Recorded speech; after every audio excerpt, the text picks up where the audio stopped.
Hey, this is Rob, and when I'm not busy regulating the transmission rates of our public utilities, I'm stacking Benjamins. Yeah. Hey everyone, I'm Joe's mom's neighbor Doug, and this is the Stacking Benjamin Show.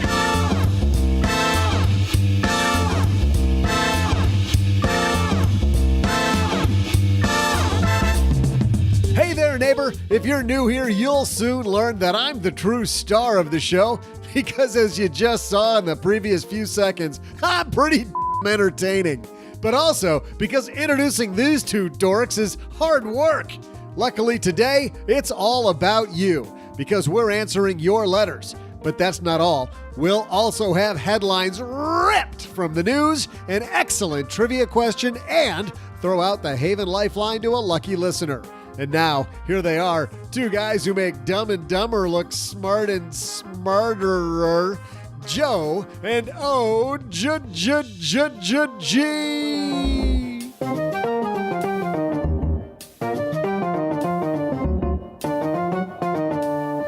Man, somebody's surly today. Which one am I? The dumb or the dumber? Or Probably the swan, swim. Oh, it says right here, Samsonite. That was way off.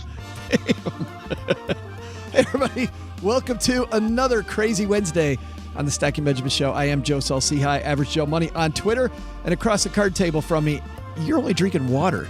I've got the coffee out, but we're ready to go, man. I'm already well past coffee hour, brother. I got halfway done with that, but that's the voice of the OG across from me. Man, we got a great episode today because we haven't done letters in a few weeks. So game on. We're about to open up the floodgates and find out what crazy questions people have for us.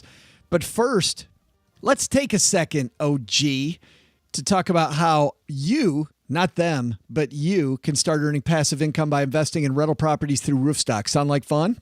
Yes. Because Roofstock is an online marketplace for buying and selling tenant-occupied homes. I like the idea that the tenants already occupied the place. I don't have to do any of that if I don't want to. So whether you're in California or New York, Roofstock makes it efficient and hassle-free to diversify your portfolio and invest from anywhere in high-yield markets like Atlanta or Memphis. They lay all the property reports and financials at your fingertips and even connect you with vetted local property managers for hassle-free ownership. Every property is thoroughly vetted by the Roofstock certification team, so you know it's in good condition with a reliable tenant in place. And best of all, and I totally mean best of all, Roofstock certified properties are backed by, wait for it, a 30-day money-back guarantee. How often does that happen when you buy real estate? Roofstock, property investing made simple. Visit stackingbenjamins.com/roofstock today.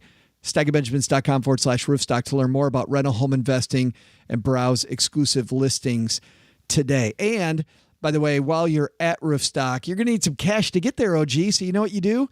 You head to magnifymoney.com, where the average person who goes there saves just under 500 smackaroonies when they go $450 by having a better checking account, a better savings account, better debt products.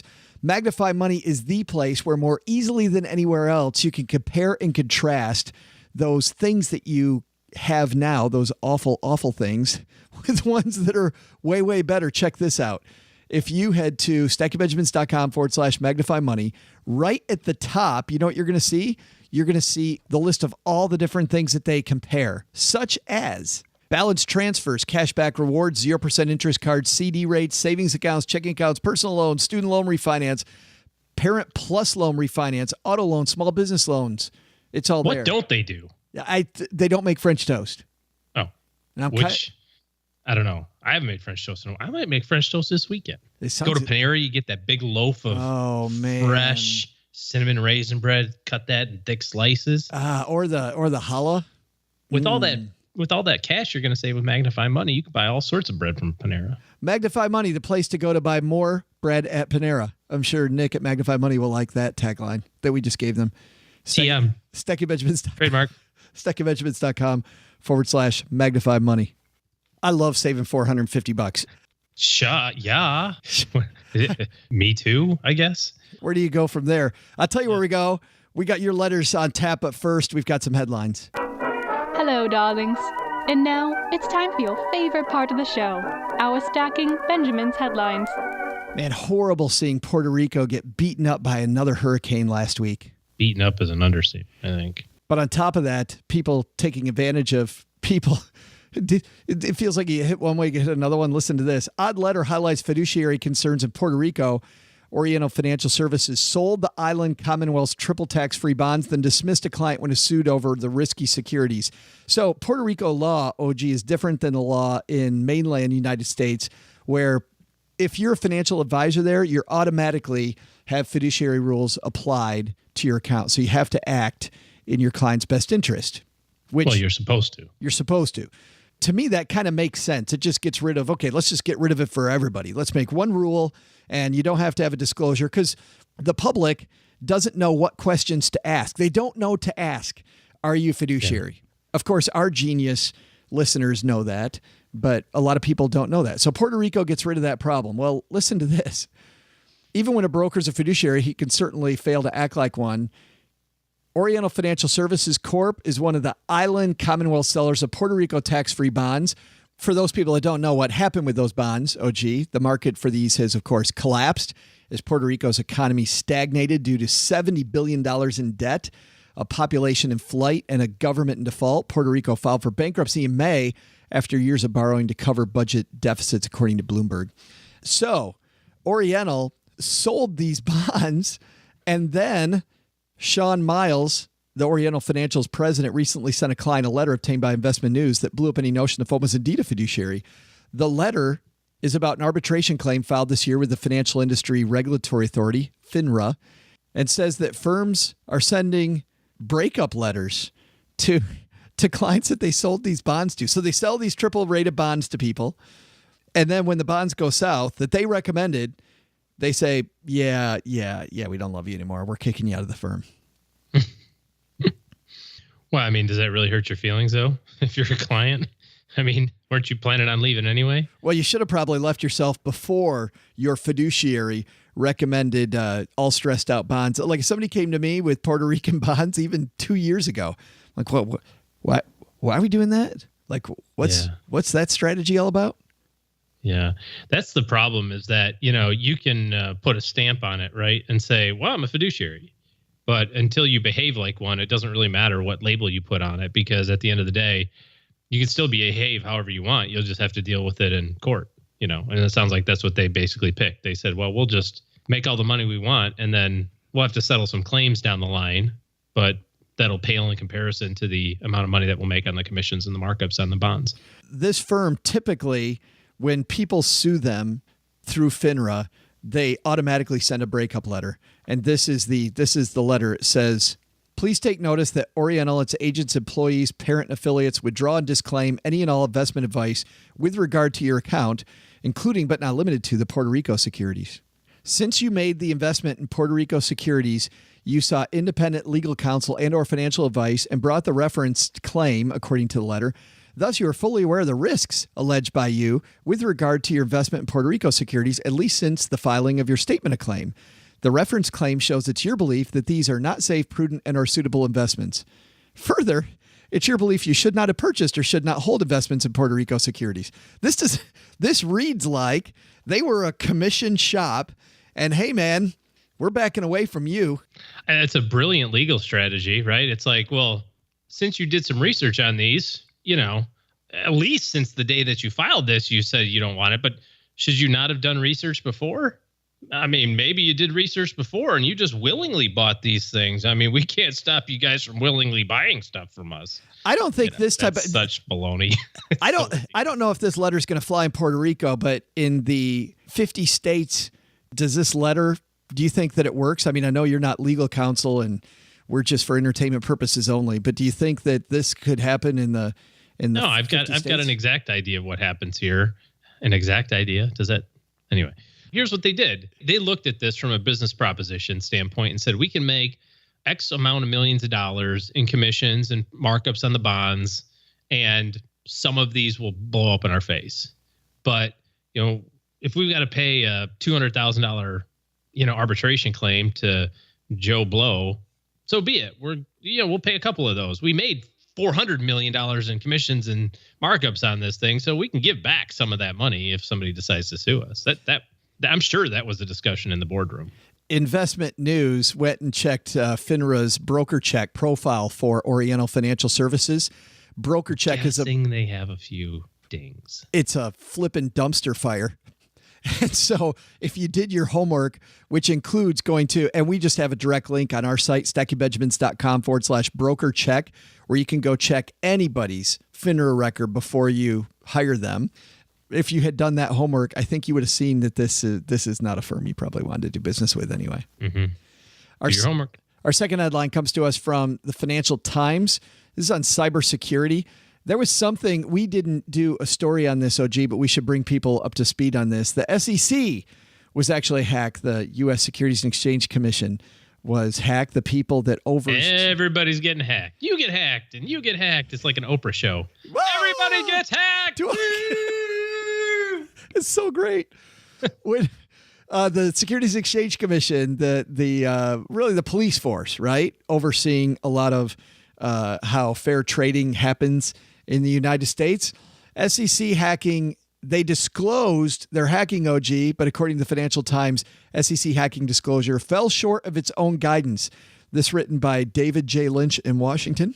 The Securities and Exchange Commission delayed for at least 8 months before notifying the public that hackers had penetrated its network, even as it urged the companies it regulates to promptly disclose cyber attacks. The commission so far has released only a 4-sentence description of the 2016 hack into its online Edgar company filing system, which officials belatedly realized last month had permitted criminals to obtain nonprofit information and non-public information. Yes, non-profit. Yeah. Non-public information. Yes, non-public information and trade profitably on it. Publicly traded companies are required to disclose to investors any hack that has a material effect in their operations. Government agencies such as the Securities and Exchange Commission are governed by a different set of rules that generally require notification within 7 days to law enforcement authorities, Congressional Oversight Committee, and a Federal Information Security Incident Center, though not the public. This seems to be... So this is really kind of... Frustrating. Yeah. You know, so the Edgar system, for those who don't know, so if you're a publicly traded company, everything that you do has to be disclosed, right? If it has a material impact to the business so that investors can make decisions with all the necessary information. Well, if you're going to disclose an updated financial report or whatever the case may be, you don't put it in the system and disclose it that nanosecond, right? You load it in there and you say, this goes public in a week from now. You know, we've got our financial data done. We're going to upload our financial statements on Tuesday. Friday is when we have our conference call with the investors at 4:00. That's when we disclose it. So that gap of time, there's a whole bunch of information that's sitting there that somebody could, you know, take and use to profit from. And so that's super frustrating because we, you know, as investors, we don't get to behave that way and be legal. And then it's also really annoying that the freaking SEC would penalize the heck out of a company for waiting 8 months. I mean, look what's going on with Equifax, right? I mean, they're going to go under because of all this stuff, because they waited so long and because they were hacked. But, you know, do we get to shut down the SEC now? God willing? Do you think you might be going a little far? Do you think Equifax is going to go under? Sure they will. You do think so? Oh, yeah, absolutely. They don't have enough money to fight all the lawsuits. They're not even going to pay out any lawsuit money. They're just going to spend so much money in legal issues that they're not going to be able to, you know. Now, they'll reemerge as some sort of, you know, new company. You mean there may be a bankruptcy protection thing that happens and and then reemerge. Yeah, that's interesting. And I don't understand why we have a separate set of rules for the SEC. Well, it says 7 days in this article. It seems like we should. We're still off by 7 months and 3 weeks. Right. You know. And the sad thing is, you know, in our first headline today, there was some recourse, right? The recourse that we had as people is that we can take care of business ourselves by going to broker check. I think with this headline, I mean, the good news, I think the SEC will probably sue itself and fine itself. We are fining ourselves $40 million. Yes. Here's the check. Here's the check I wrote to myself to fine myself. I think this may be a call your congressman thing. But I think our takeaway is if you have a advisor telling you they're a fiduciary, head to their broker check. Go to stackingbenjamins.com/broker check or just the FINRA website and click the broker check button. And make sure that you do a little homework on the firm before you get involved.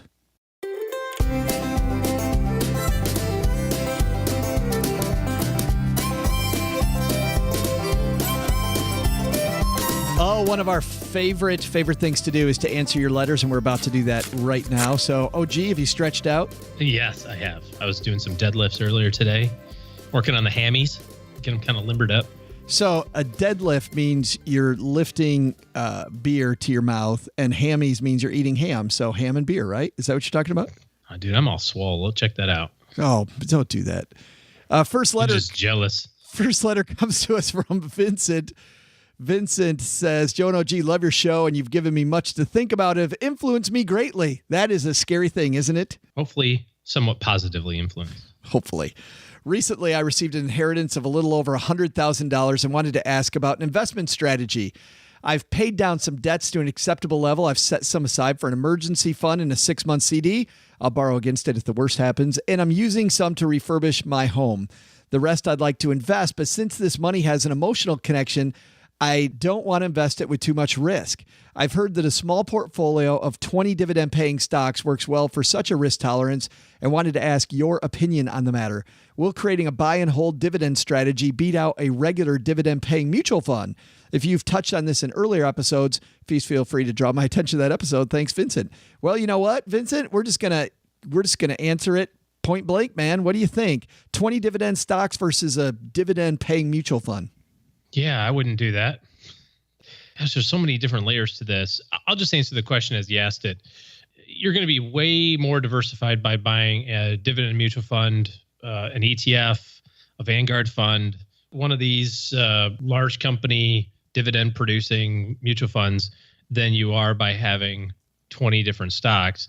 Not to mention, how do you know which stocks to pick and what's your criteria for selling it or buying it at what price? You know, what percentage of the portfolio is in each stock? There's just too many questions that are unanswered that you have to provide the research for. I would just, you got a $50,000, you want it to be dividend, large company, what we call large cap dividend stock, just go buy a Vanguard dividend fund and be done with it. Or BlackRock or Fidelity or, Schwab or whatever floats your boat. I really like, it sounds, Vincent, like you're worried about risk. And I think the best way to control risk is to start off with what the money's for. I mean, we can talk about dividend stocks like OG just did. But my first question is when do you think you're going to take the money out? Because based on that time frame, there is a risk reward profile that's best with different investments. As an example, you talk about with a lot of risk, but over long time frames, more of a growth stock strategy, maybe even smaller mid-sized companies, which man, they go up and down like crazy over the short term. Over long periods of time, I would say that the risk on those, if you're using an exchange traded fund or a mutual fund, isn't outside of the average person's risk tolerance. What do you think about that, OG? Well, you definitely have to start with the end in mind, right? You said I've got 6 months in a CD and I would use that if necessary, if things came up.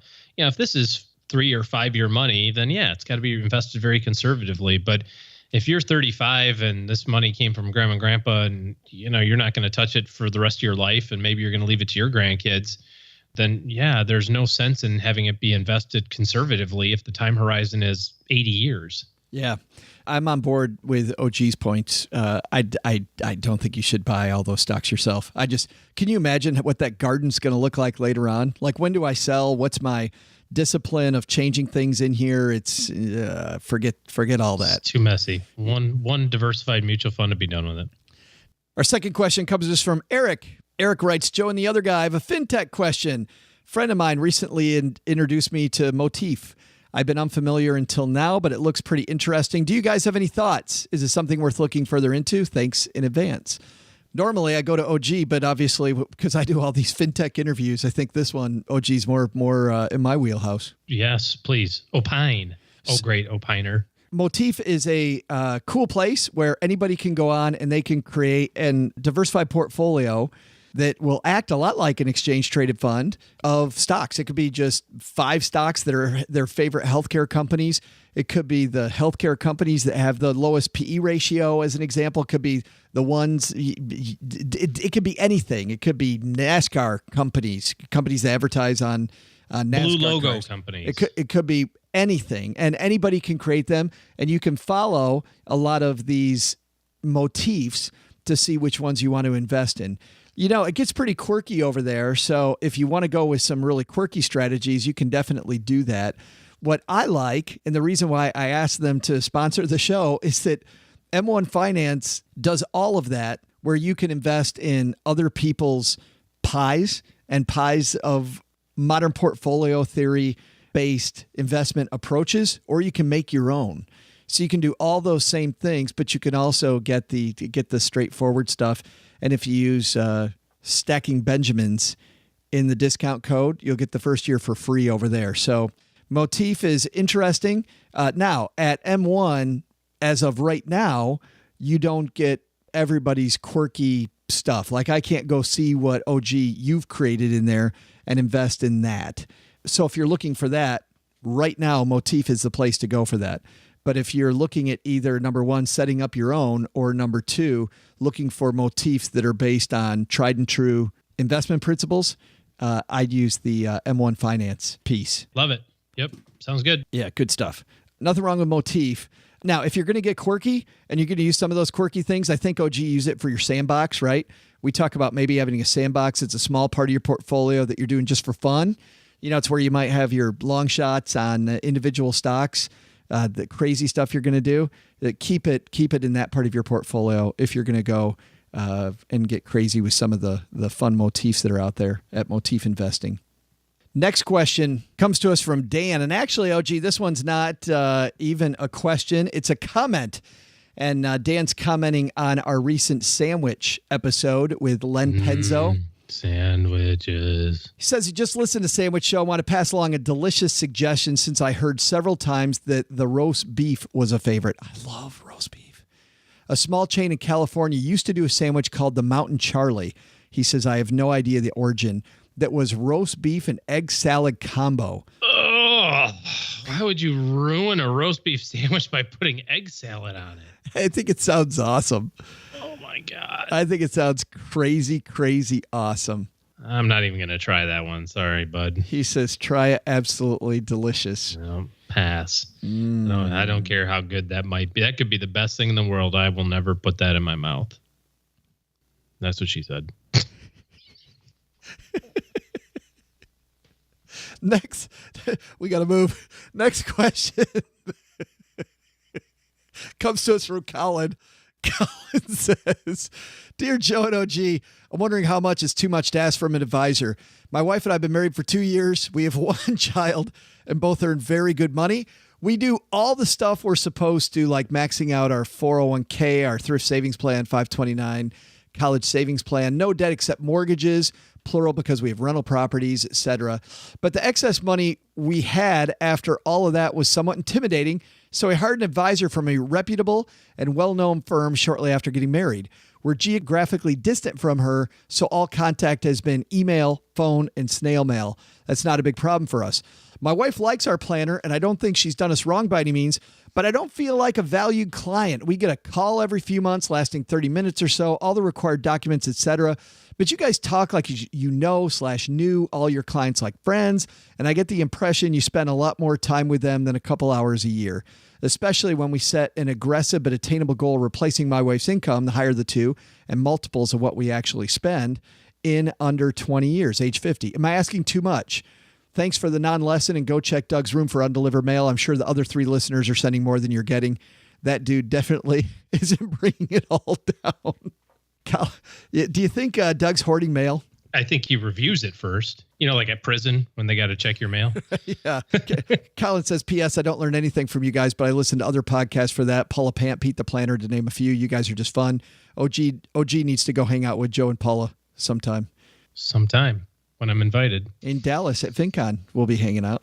So, yeah, maybe. Coming up in a month. I'll have some news about that coming up here shortly. If you're in the Dallas area or you want to fly to Dallas, actually part of FinCon is going to be for people that listen to shows like ours. So PT's opened it up and made it where it's not about creating media. It's actually for people that just want to learn more and be more involved. But stay tuned for that coming up soon.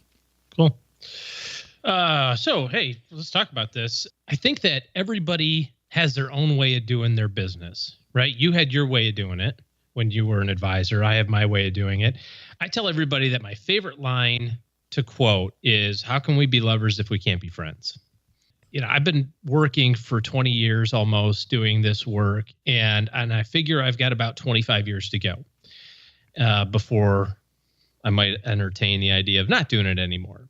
And so if all of my clients are between the ages of, let's say, 35 and 50, they're kind of all going to reach this retirement time period and get into retirement all around the same time that I am, right? So we have a lot in common in terms of our family's profile and timeframes and goals.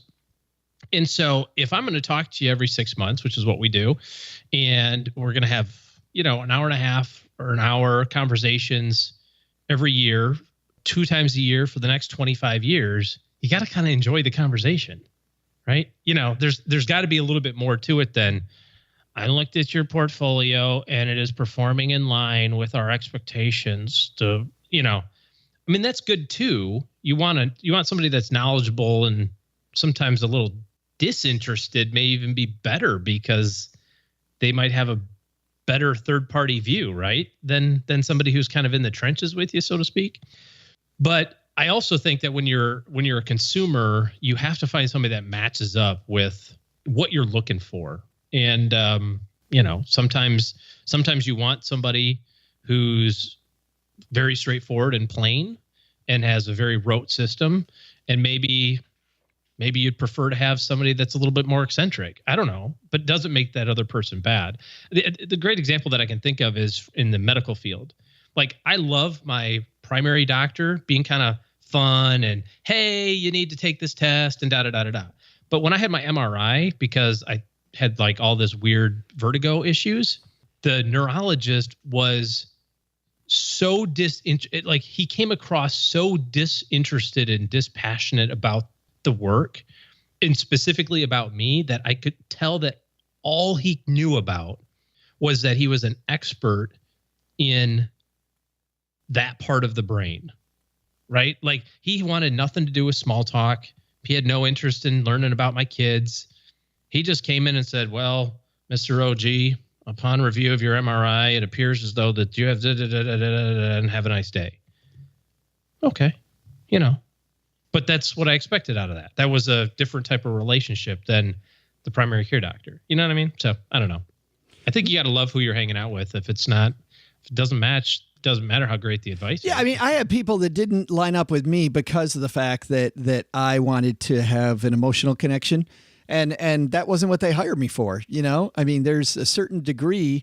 When I read Colin's note at first, there's a certain degree of, this is business. If you want a friend, buy a dog, right? where it's not about being your buddy. It's about, is the work getting done?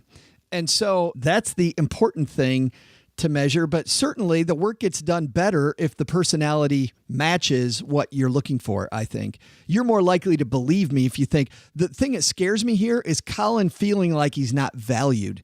Like, it seems to me like you still felt like you were valued in that MRI. But if Colin doesn't feel like he's valued, I think that we might have, yeah. And there could be more to that, right? I mean, maybe this planner only works with people that have over $3 million and took you on because you were a friend of a friend. And so it doesn't really match up with the way that their business model is. And they may look at it more of a hassle, and you're trying to get more out of it than they're willing to provide, because maybe their service model is designed for somebody that has, oodles of money, or maybe they don't like working with physicians and they only work with engineers, and that's who they work with, or whatever. I think nothing goes poorly if you talk to your advisor about your concern. And if you talk to them directly, almost the way that you talked with us about, say, it seems like the work's getting done, just doesn't seem like we have much of a connection. Is that a problem on your end too? Because if it is, I want to fix it, right? So if you go at it from a position of, I want to fix it, and listen, then if they're not interested in fixing it, you got your answer. Go find somebody else. If they are interested in fixing it, then you have a better relationship. But I can't think of any time where letting it sit the way it is actually help the situation. Like hoping it goes away and gets better is what happens in dysfunctional relationships. Agreed. Our next question comes to us from Dr. H. Dr. H. What do you think H stands for? Dr. Hellion? Dr. Hellacious? Dr. Hello Ladies? Yeah, I don't know. Longtime podcast listener, the situation here, 35-year-old recent medical graduate about to complete residency in family medicine, first year earning a potential of $250,000, viable job offers starting this time next year. Current education debt, $550,000 at an average of 8.2% average. Oh, my goodness. And people think becoming a doctor is glamorous, by the way, OG. It can be, but it takes you a long time to get there. Currently on public student loan forgiveness with income-based repayments, minuscule payments being made now, total consumer debt outside of those loans of $0. Savings includes a 401k, traditional IRA, Roth, and a simple $200,000 total. Total current income right now is $55,000 a year this year. Then, of course, that massive increase Dr. H talked about. Currently, there's no public student loan forgiveness job options in California. Wife is a pediatrician, infectious disease specialist, unable to get a job right now, unwilling to assist with student loan payments.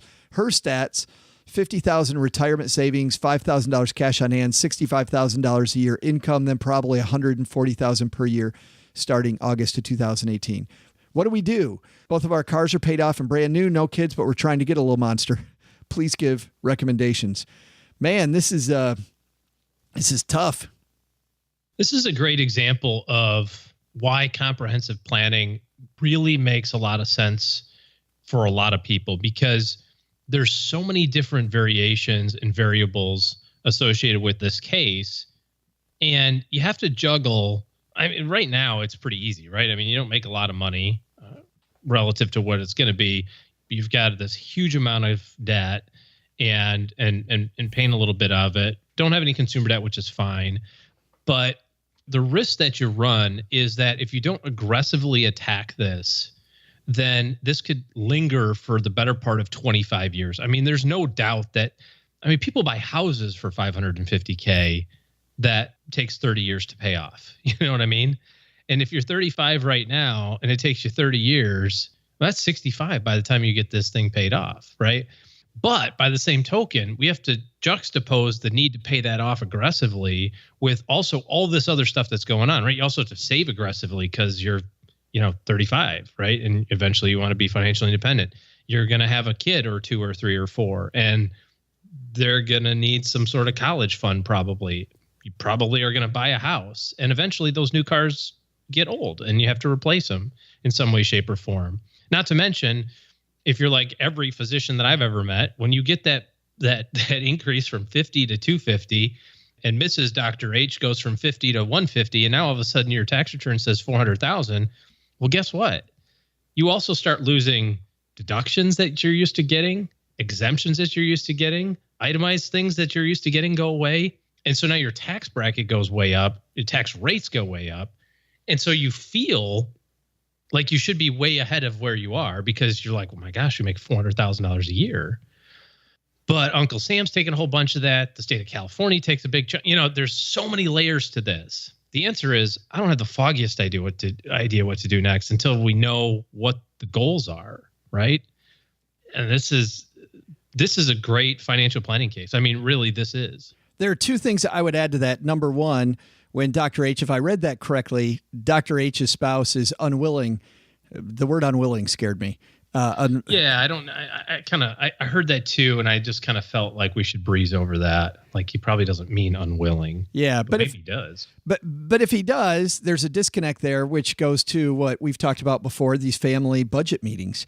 And I think that idea of a weekly family budget meeting where you very quickly go over things together and manage money as a team, I think that helps a ton. And then number 2 is Dr. H with that massive increase next year is going to feel a different type of pressure that you read about all the time. If you've read The Millionaire Next Door, This Millionaire Next Door talks about this. Physicians are not uber wealthy because they feel the need, because they're in a community, to feel a need to look like they're a rich person in that community. Upper echelon income earner, and they should behave like it. And look at when you've got $500,000 in student loans, I still see people that spend money hand over fist because I have to show, to be a member of the community, I have to show that I have money, even though I really don't yet, because I have so much money in student loans. I saw that all the time, and it really bothers me. And Dr. H is going to have a heck of a time fighting that off. What about a couple other quick notes here? I heard 8% at a rate that seems like 4 times what it should be. Really consider getting it refinanced. Get to Magnify Money and compare all the different student loan refinance places. That'll help you aggressively pay it off. I mean, just kind of food for thought, I guess. If your salary is going to go from 50 to 250 and the miss is going to go from 50 to 140, why not just take her salary increase from 50 to 140, which will still be a 35% pay increase over what you're earning right now, and take all of your income and pay this thing off in 3 years? Boom.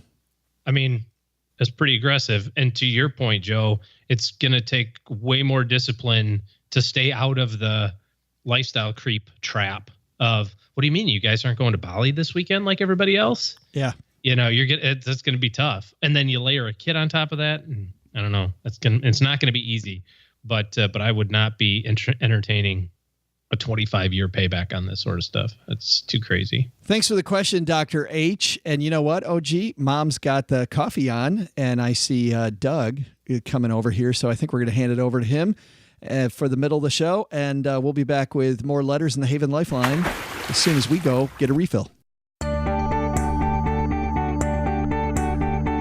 Hey everyone, Joe's mom's neighbor Doug here, and here's something you might have been wondering, because I heard a few of you talking during that last segment. You know the Dow Jones Industrial Average? You may know that this index includes a wide range of companies representing the entire market. But here's what you might not know. How many companies are in the Dow Jones Industrial Average Index? I'll have the answer as soon as I beg Joe's mom for more tang. What were you thinking?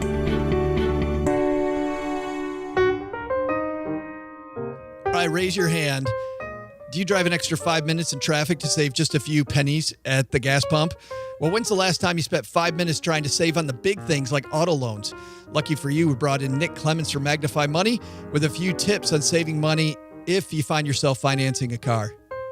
If you're buying a new car, there's really no better deal than the 0% financing that would be offered by the manufacturer. The issue really starts to happen if you don't qualify for the manufacturer's financing or you're buying a used car. And in those cases, I think it's a very good idea to always shop online and get a low rate before you walk onto the lot. Chances are high that the dealer will beat it, but if you don't walk onto the lot with a low rate to begin with, you know you won't get the best deal. Thanks, Nick. More than just auto loans, Magnify Money's the perfect spot for reviewing just how well or not your checking and savings accounts are performing. You might just decide to switch banks, and guess what? Why stick with just one bank at all when you can use MagnifyMoney.com to always find best-in-class stuff? StackingBenjamins.com/Magnify Money. Average person saves $450 in interest when they go there. StackingBenjamins.com/Magnify Money. Here's a question. What's keeping you away from investing in real estate? Well, over my career, I repeatedly hear that time, the time it takes to find renters, property managers, and to fix problems, and stress. What if you don't find a good property manager? What if you don't find a renter? Those are two of the biggest factors keeping people away from investing in real estate. We talked to Gary Beasley, CEO of Roofstock, about how the team at Roofstock are helping you take back a good night's sleep. There's really no way to sell real estate today, rental homes with tenants in place. What we did with Roofstock was create the first way to do it. How's that for an advantage? Roofstock's online marketplace makes it easier than ever to buy, sell, and own tenant-occupied investment properties in top rental markets across the country. You own the house, But Roofstock handles as much or as little of the headache-inducing issues that you've come to expect with renting, but that doesn't have to happen if you partner with the right team. Best of all, Roofstock certified properties are backed by a 30-day money-back guarantee. Check them out at stackingbenjamins.com/roofstock. That's stackingbenjamins.com/roofstock.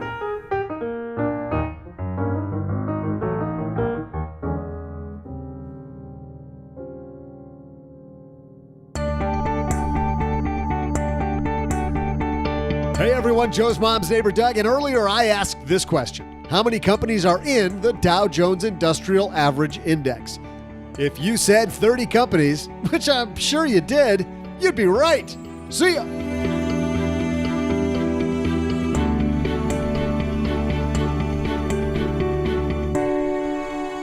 All right, let's throw out the Haven Lifeline and tackle some of life's, or rather life insurance's most important questions. Our friends, OG, over at Haven Life Insurance Agency, you know what they're doing? They're disrupting. Reinventing? Oh, disrupting. Yes, and reinventing the life insurance industry by focusing on those two things that you value most. Oh, baby, you know it's light roast at Panera. Plus, I got it. I had it for breakfast. I know we talked about it. Cinnamon French toast. Those actually are number 3 and 4, believe it or not. But number 1 and 2 are your family and your time.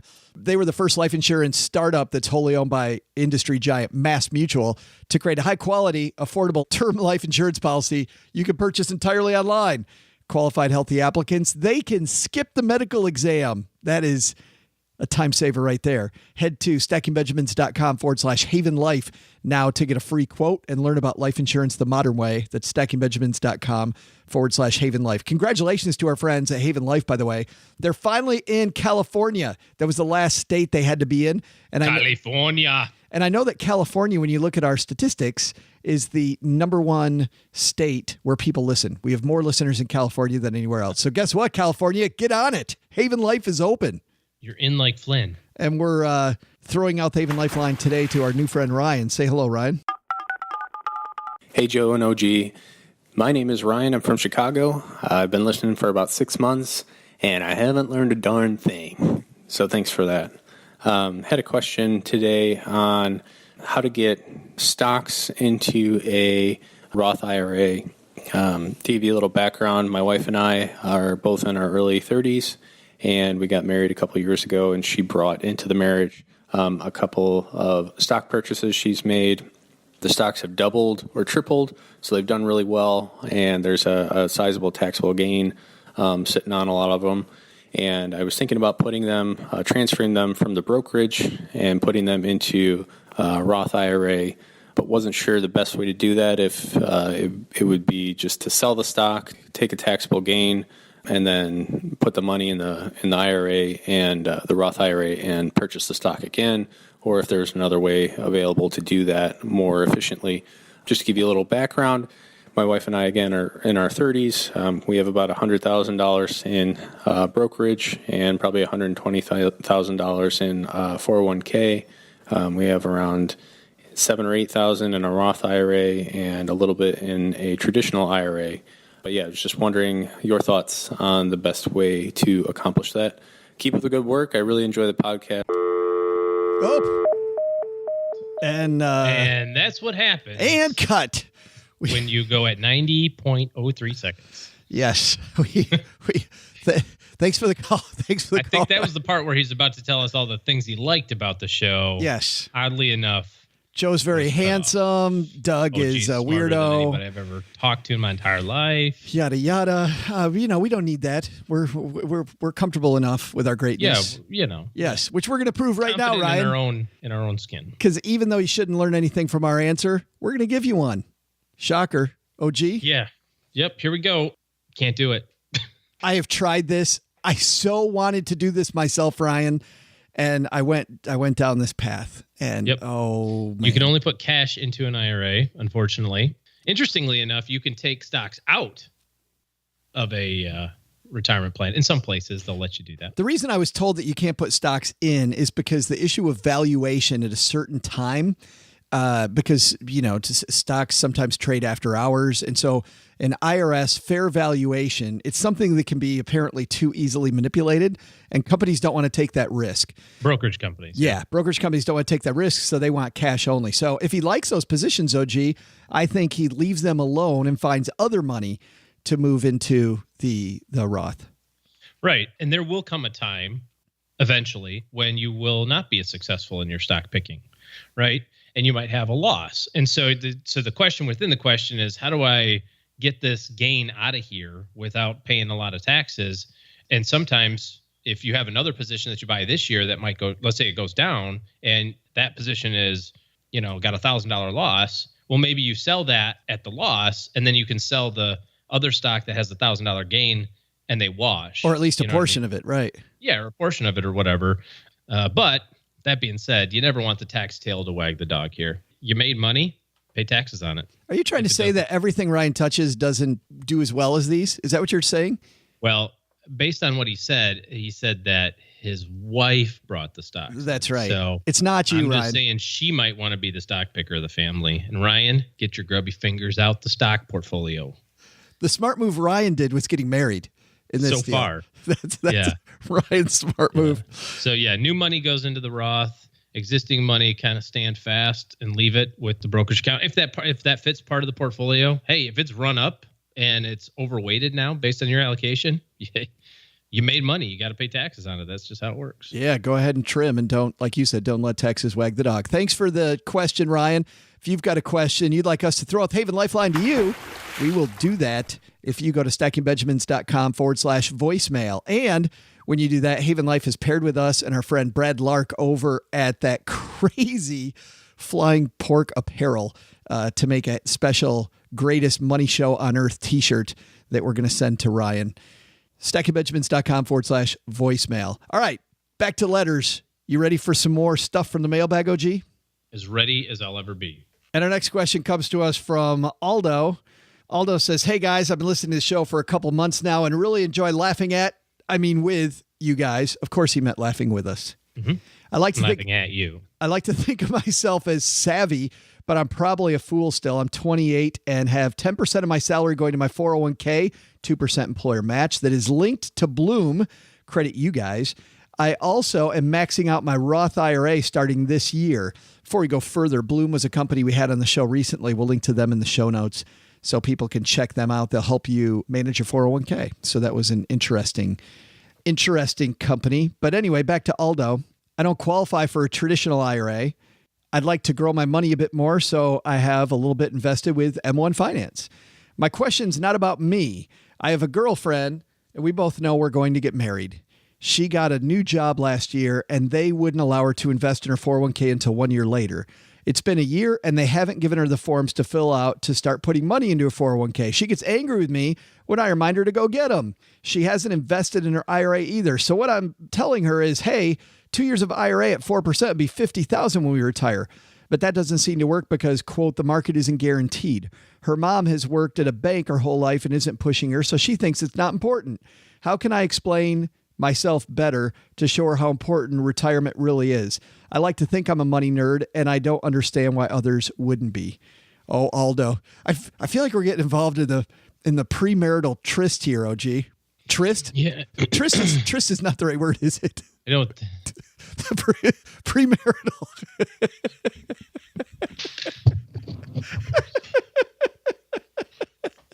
Wait, come back. Come back, wait. Wait. I think I used the wrong word there.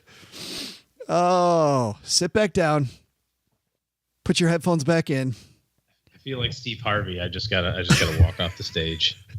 I love it when I use the wrong word. Premarital fight. Premarital. What do they call those? I know exactly what it is, but I'm not going to say what I'm thinking here.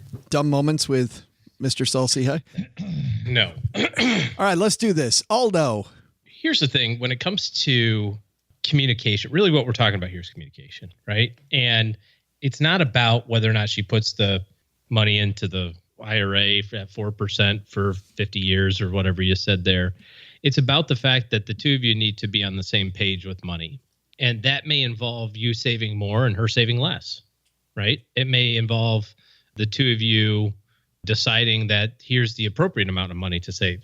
So you don't want to be the one that's always poo-pooing everything that she wants to do or not do, for that matter, right? And you also want to make sure that you're responsible enough in your early 20s or mid 20s or whatever you said you were to kind of get ahead of the curve a little bit. Because you definitely will wake up at 40, 12 years from now and go, ooh, that went by pretty quick. And then when you're like Joe, you wake up and you're like, oh, crap, I'm like 107. Oh. And that went by even faster.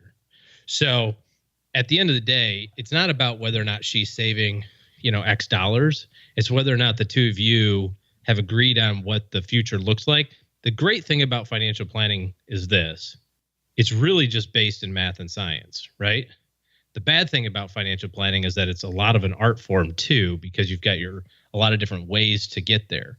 There's nothing wrong with investing all of your retirement into a savings account, if that's your thing. But you have to know how to do that, right? You just have to know, okay, I've got to save 10 times as much money as anybody else because I'm getting 1/10 of the return.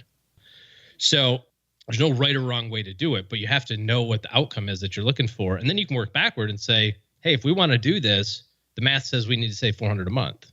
How do you suggest we come up with the $400 a month? And this doesn't just come from you. This comes from Stephen Covey, right? Begin with the end in mind. I think 7 Habits of Highly. Well, Stephen talked to me about it before he wrote the book, but yeah, I let him run with it. Yeah. You weren't going to sue him over a little thing like that.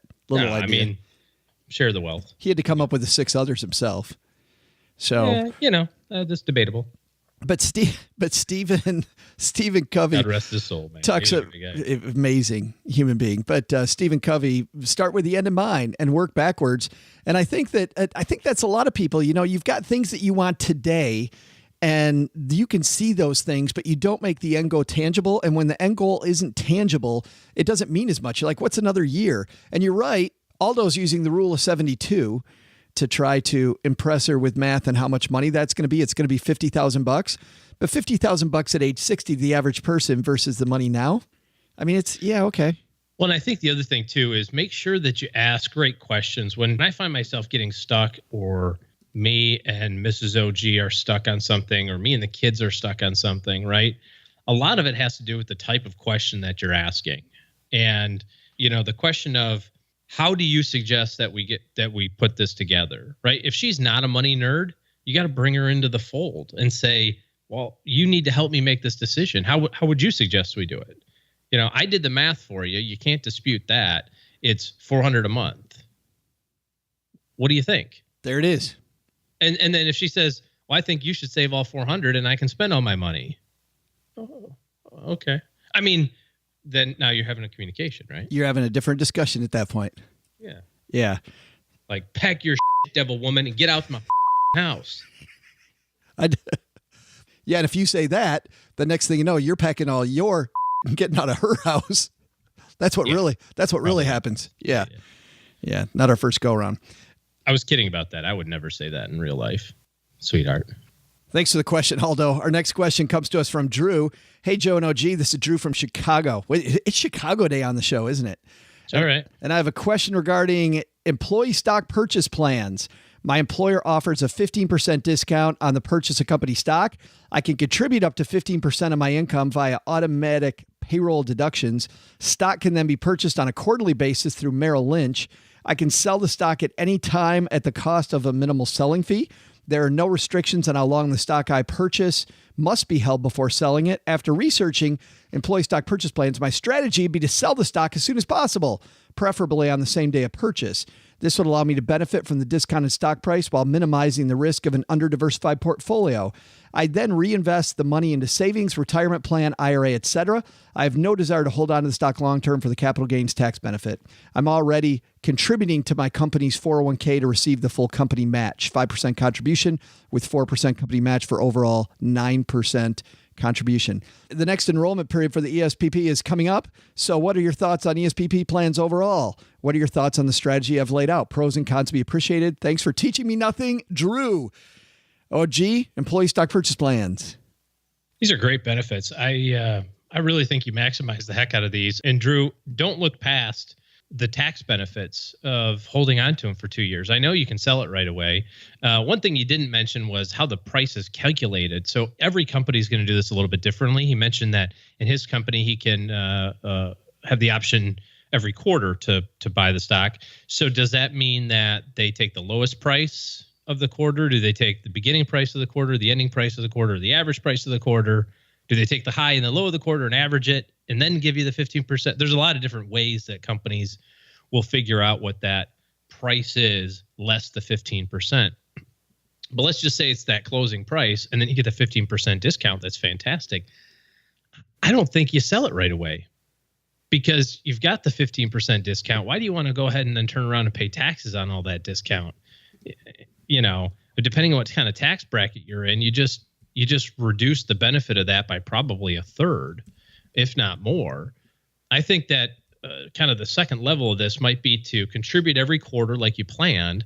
And then in 2 years from now, you start having this systematic sell that allows you to get a better capital gains treatment, so better tax treatment on those dollars. You're still going to accomplish the same thing in that you're going to be, diversifying the portfolio away. Yeah, for the next 2 years, you end up accumulating a little stock, but, it is what it is, right?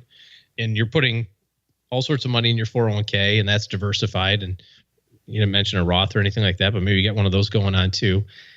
Don't look past the tax benefit. A close second is selling it right away, but I really like the idea of waiting and getting a better tax treatment on it. For me, waiting depends on the company and the company's performance, the company's growth prospects.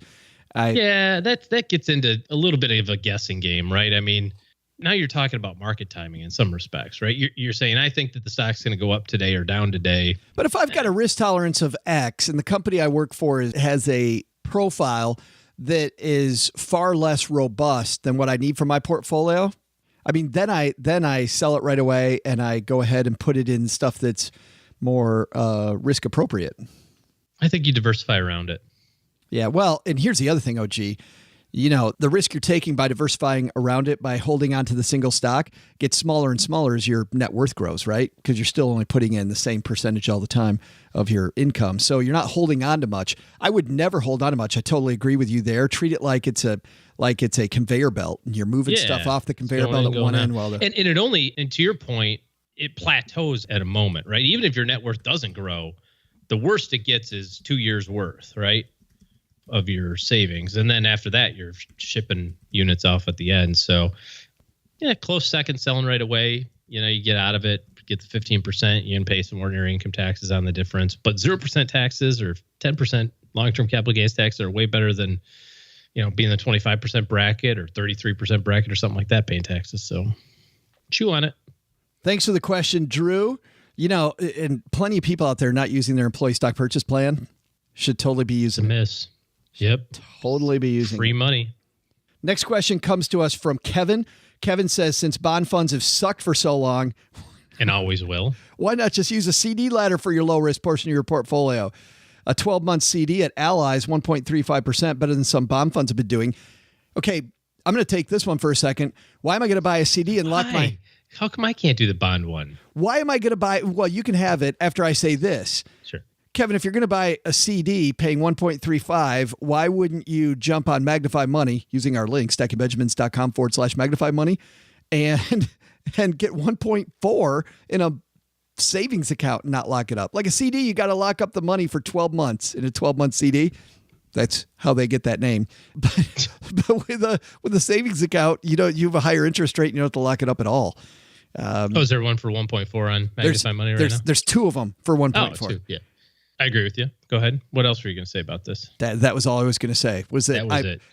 I think if you're trying to optimize that part, I wouldn't go with the CD ladder. Yeah, why not keep the liquidity and have a better rate, right?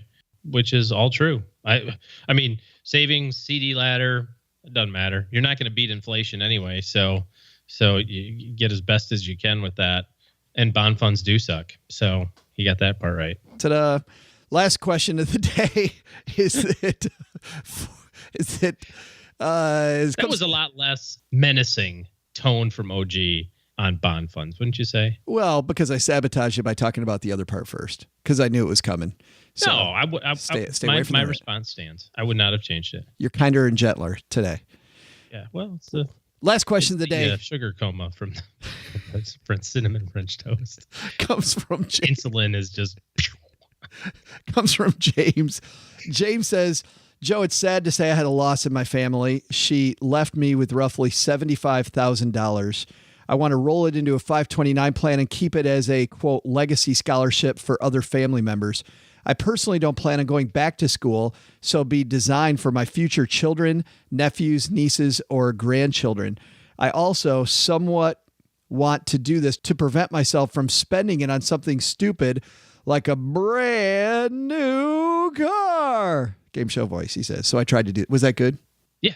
Yeah, thank you. Is this wise? And is there any way out of a 529 if I need it in the future for some emergency? Thanks and keep up the good work. P.S. What's Mom serving for dessert tonight? It was great last week. Thanks, Jim. Don't know what Mom has on tap for dessert. Do you? Haven't thought about it. Guess we'll have to go upstairs and find out after the show.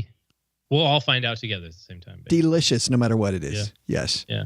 So let's talk about 529s real quick, just kind of generically. So a 529 is college education savings plan, right? And set up by states. You can invest in just about any state these days. It used to be really kind of state specific, but great website, by the way, savingforcollege.com. Fantastic. Ton of information.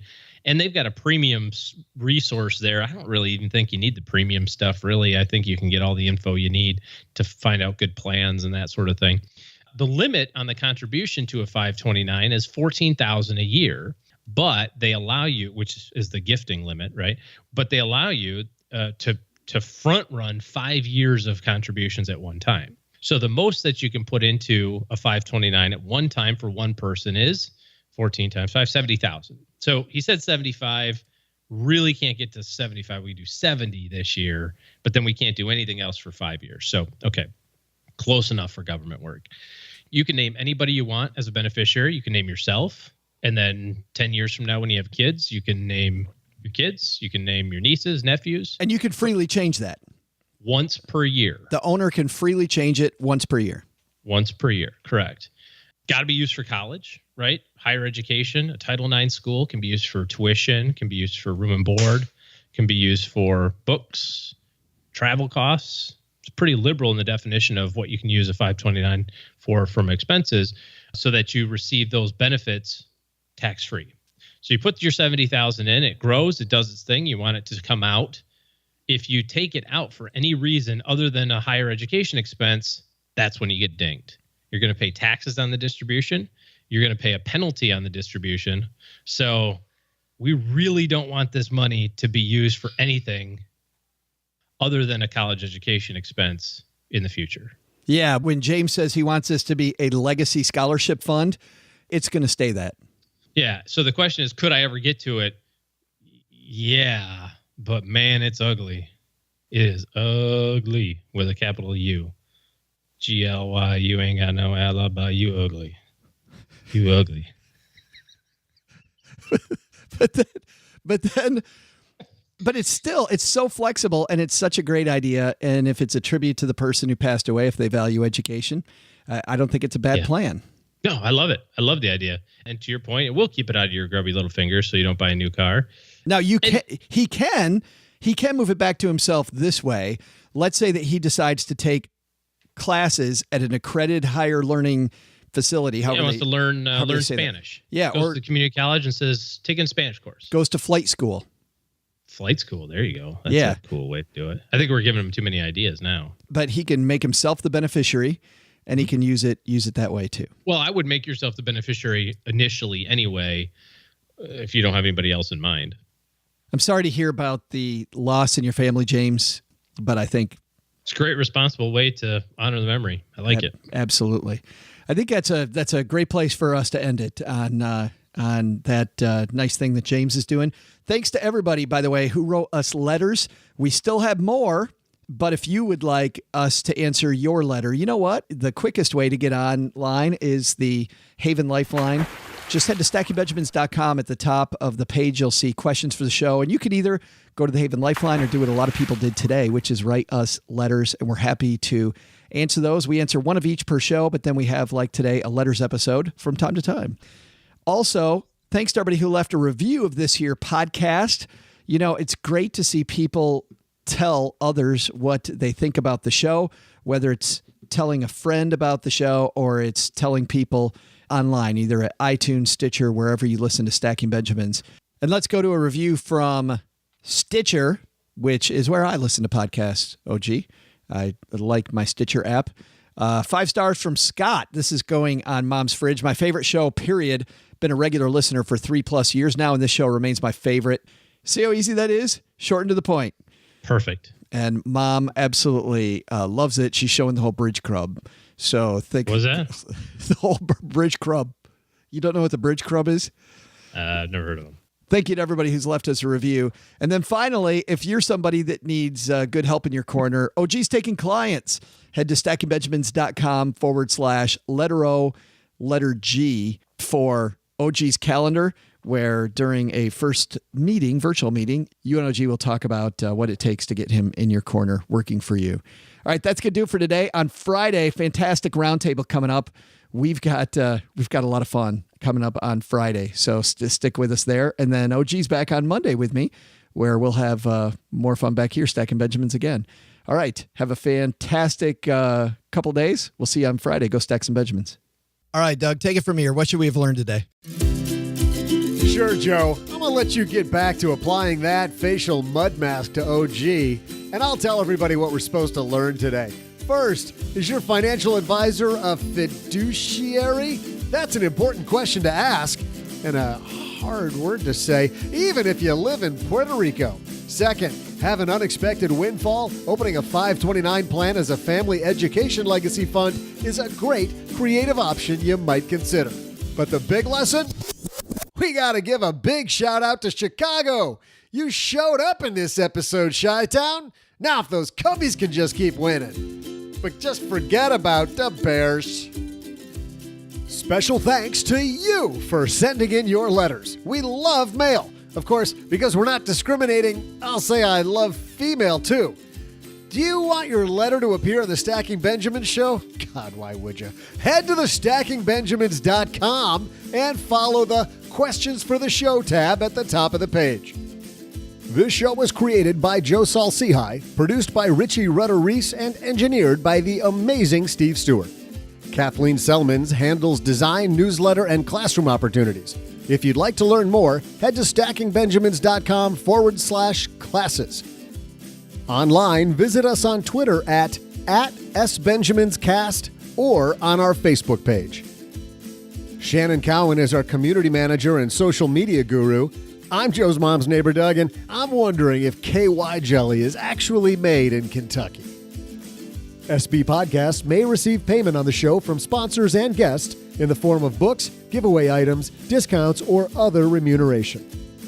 There's no way you would take advice from these dorks, but like Joe's mom always says, don't take advice from people you don't know. This show is for entertainment purposes only, and before making any financial moves, consult with a real financial advisor. Special no thanks to Joe's mom. I asked her for some Tang, and all she can talk about is Wu-Tang. Does that mean she's happy about Tang or something? I don't know.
I've seen a few movies lately.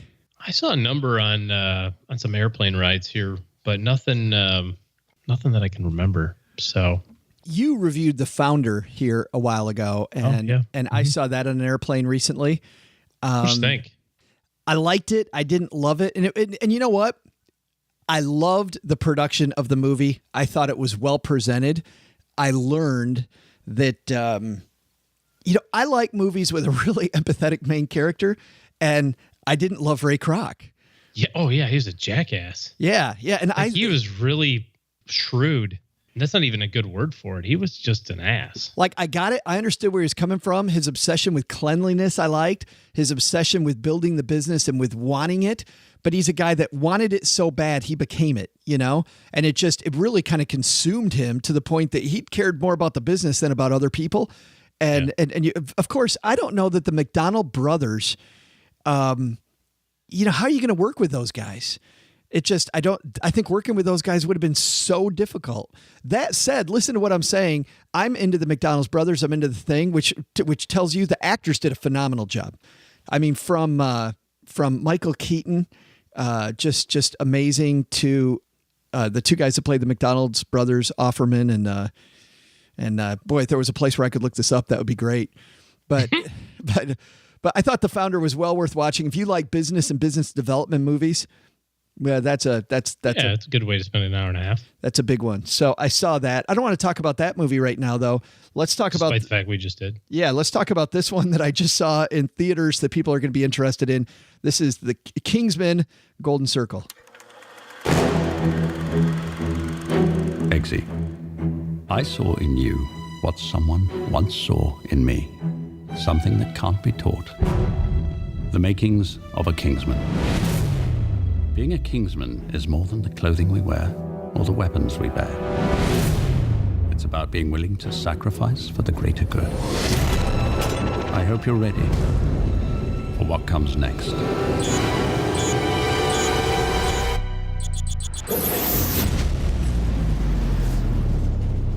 And now the end is near.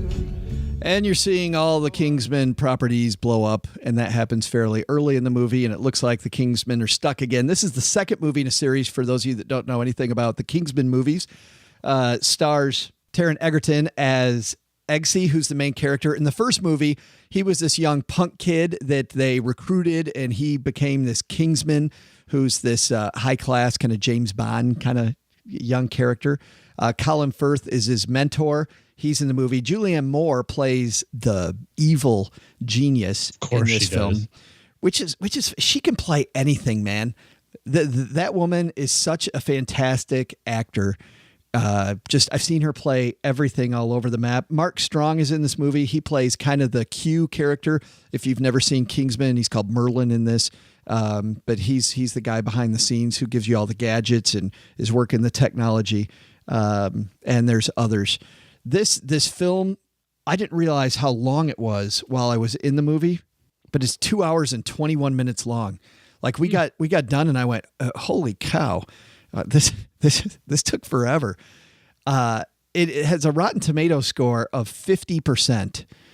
So you would think that this is not a good movie. Man, I was in it the whole time.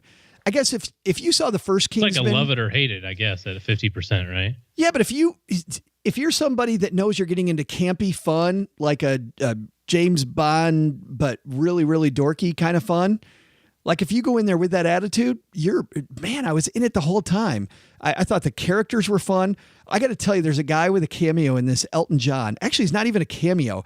Elton John's in the damn movie the entire time and is hilarious.